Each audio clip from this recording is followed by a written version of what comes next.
The rehearsal dinner should have been about my sister Emma and her fiancé Bradley. Instead, it became another discussion of my perpetual single status. A toast to Emma and Bradley, my Aunt Linda announced. Finally, a Morrison daughter who figured out how to keep a man. The table erupted in laughter. I sat at the far end, phone face down beside my plate. My mother Patricia jumped in. At least one sister won't need wedding planning. Olivia's married to her career. We've accepted it. At 33, I'd heard this for years. My younger sister Emma, 28, had been dating Bradley for 18 months. Now she was getting married and my family acted like she'd won while I'd been left behind. Olivia's just too focused on that consulting work, my father Richard added. Men don't like women who travel constantly. What they didn't know was that my consulting work was executive advising for Thorn Capital, one of the world's largest private equity firms. My client list included Fortune 500 CEOs and international conglomerates. They also didn't know about Alexander Thorn, heir to Thorn Capital, Harvard business graduate, and the man I'd been secretly engaged to for 3 months. We'd kept our relationship private. His family's wealth attracted constant media attention, and I'd wanted to build my career on merit. The engagement ring locked in my hotel safe had cost more than Emma's entire wedding budget. A flawless 5-carat diamond that belonged to his grandmother. We were planning a quiet ceremony in the Maldives next month.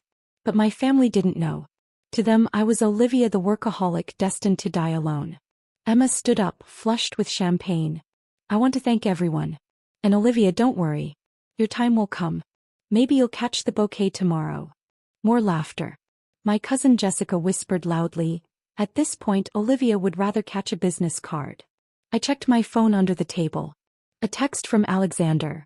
Landing at Riverside Regional at 4 p.m. tomorrow. Can't wait to see you. Should I wear the Tom Ford or keep it casual? I typed back. Surprise me. Fair warning. My family thinks I'm terminally single. His response. Not for much longer. Time to make an entrance. We'd agreed to keep things quiet until after Emma's wedding.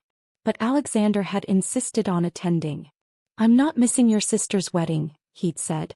And I'm tired of pretending we're not together. Bradley's father stood for his toast. To Emma, who convinced my son to give up his bachelor lifestyle.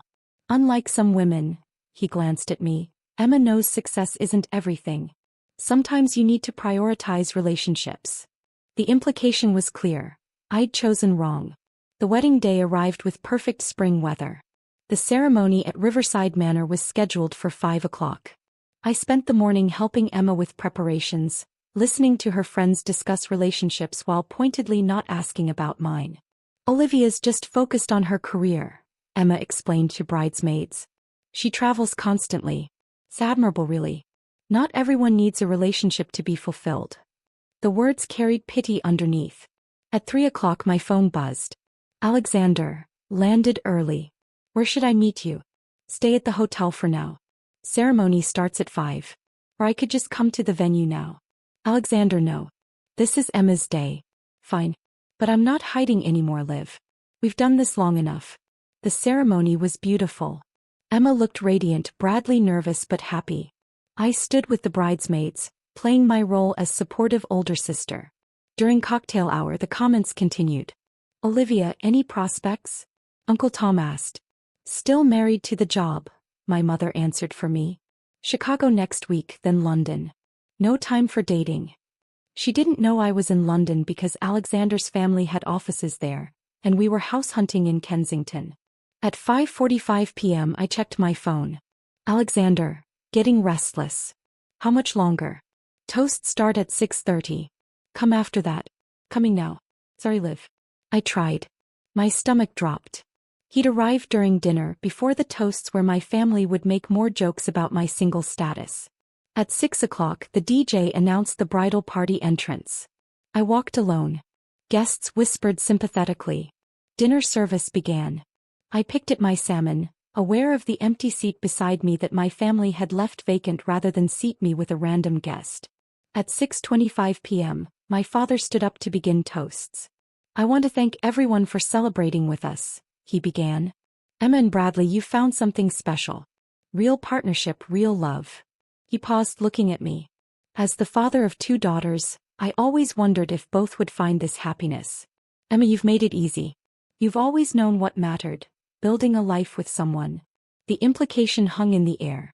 My mother stood next. Emma, watching you become this beautiful bride has been the joy of my life. You've always been so good at relationships, so warm. She glanced at me. Not everyone has that gift. Olivia, we love you just as much even though your path looks different. Even though your path looks different. Code for, even though you're alone.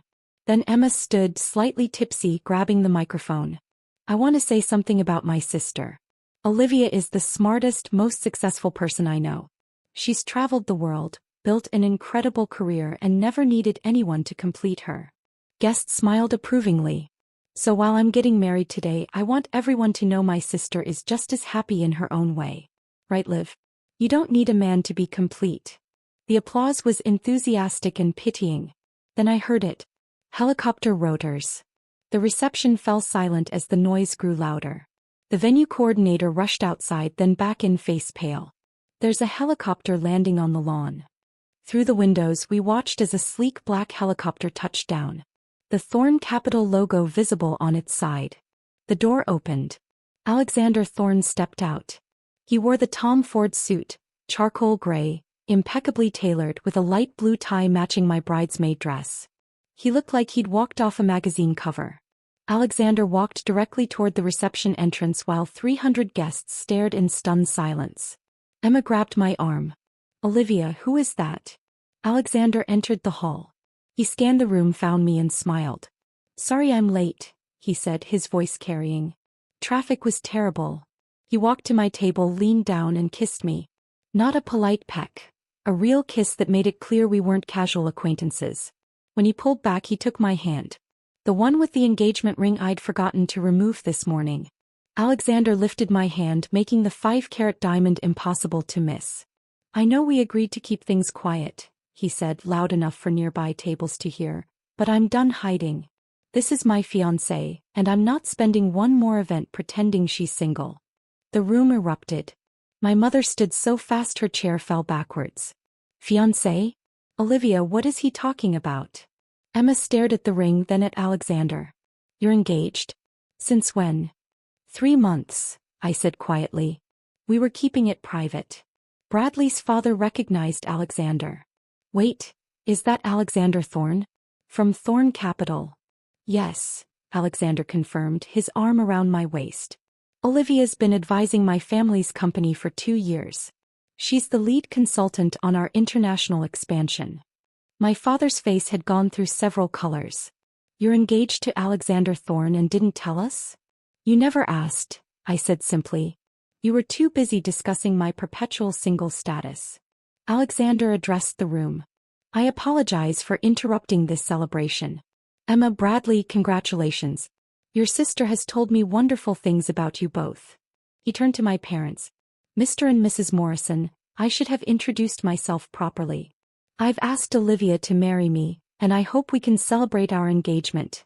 After Emma's wedding, of course. Emma found her voice.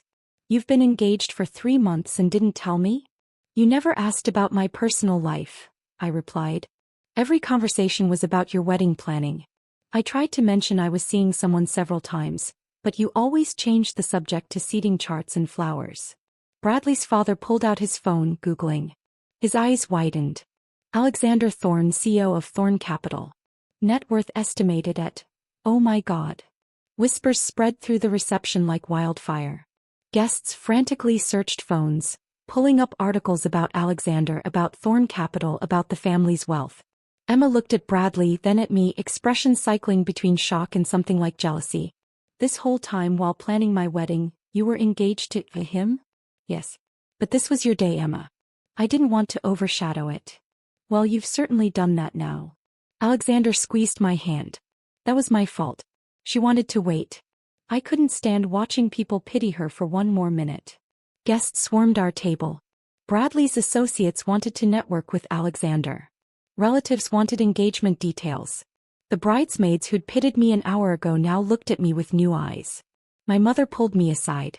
Olivia, why didn't you tell us? I tried, Mom. Multiple times. But every conversation became about how I was too focused on work, how I'd never find anyone. You never actually asked about my life. You just made assumptions. Emma appeared, bridal glow dimmed. Liv, we're sisters. Why wouldn't you tell me? In the past year, how many times have you asked about my personal life? About dating? She opened her mouth, then closed it. We were always talking about the wedding. Exactly. Every time I tried to mention I was seeing someone, you'd interrupt with bridesmaid dress questions. Eventually, I stopped trying. Alexander handed me champagne. For what it's worth, Olivia wanted to tell you.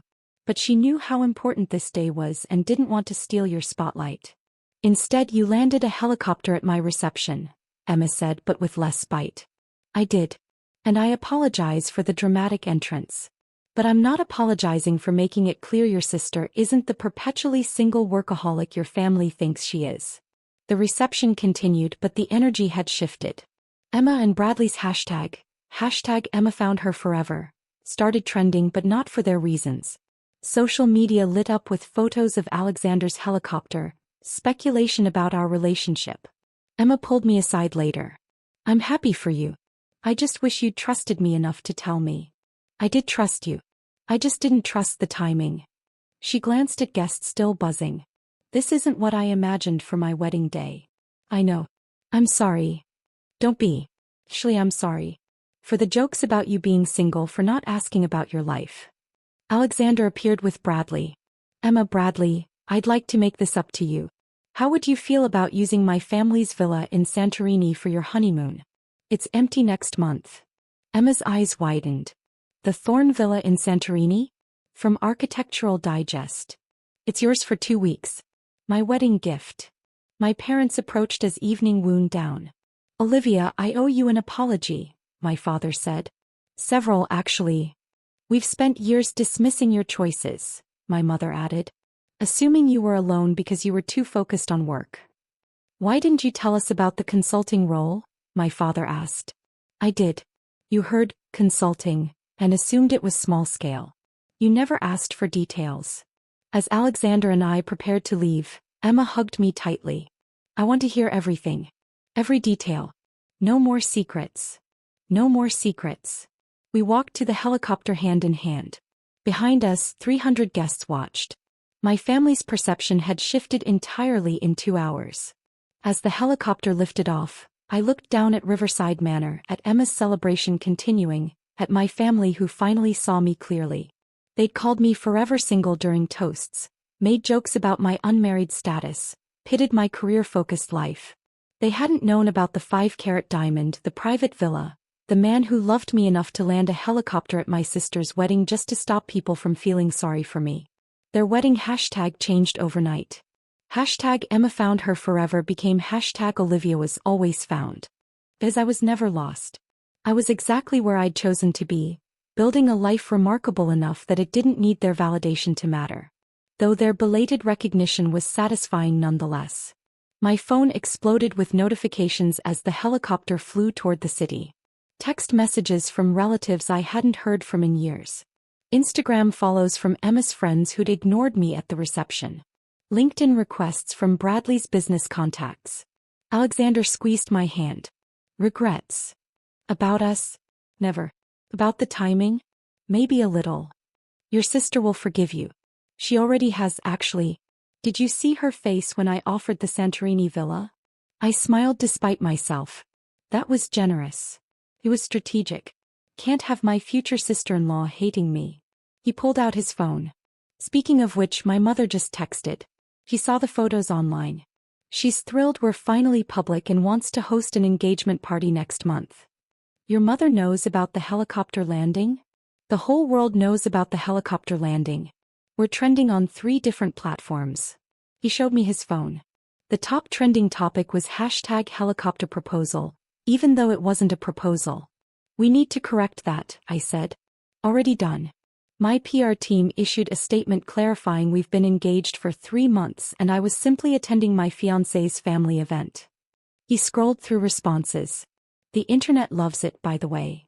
Billionaire crashes wedding to defend his secret fiancé, is apparently very romantic. My phone rang. Emma's name flashed on screen. Should I answer? Definitely answer. I picked up. Emma, I'm so sorry. Stop apologizing, she interrupted. I'm calling because Bradley and I just looked up the Santorini villa. Olivia, it's worth $12 million. Your fiancé just gave us a honeymoon that costs more than our house. He feels bad about the helicopter. The helicopter was insane. But also kind of amazing. Everyone's talking about my wedding. We're viral. My wedding planner just called. Apparently 3 magazines want to feature the story. The wedding crashed by a billionaire's love. I could hear the smile in her voice. So you're not angry? I'm processing. But mostly I'm realizing I've been a terrible sister. You spent months listening to me obsess over centerpieces while you were engaged to Alexander Thorne. That must have been exhausting. A little, I admitted. Mom's losing her mind, by the way. She's been on the phone with Aunt Linda for 40 minutes explaining how she always knew you were destined for greatness. Dad's telling anyone who'll listen that he always supported your consulting career. They called it my little business yesterday. I know. They're rewriting history in real time. It's actually kind of funny. She paused. Liv, I really am happy for you. And I'm sorry I didn't ask about your life more. I got so wrapped up in my own wedding that I forgot to be your sister. You're forgiven. Enjoy Santorini. Oh, we will. Liv. Next time you get engaged to a billionaire, maybe give me a heads up before he lands a helicopter at my wedding. I laughed. Deal. Though knowing Alexander, there probably won't be a next time. He's a one helicopter entrance kind of guy. After we hung up, Alexander pulled me close. See? Everything's fine. Your family knows the truth, your sister's happy, and we can finally stop hiding. We're still doing the Maldives ceremony, right? Just family. Absolutely. Though given today's performance, my mother might insist on arriving by yacht. The helicopter touched down at the private airfield where Alexander's jet waited. As we transferred from one aircraft to another, I thought about the wedding reception we'd left behind. About my family's shock, Emma's viral moment, and the assumptions that had finally been shattered. They'd spent years pitying me, never knowing I'd built exactly the life I wanted. The career, the relationship, the future. All of it constructed deliberately, privately, on my own terms. The validation felt good. But the real satisfaction came from knowing I'd never needed it in the first place. I'd always been complete. They just finally saw it.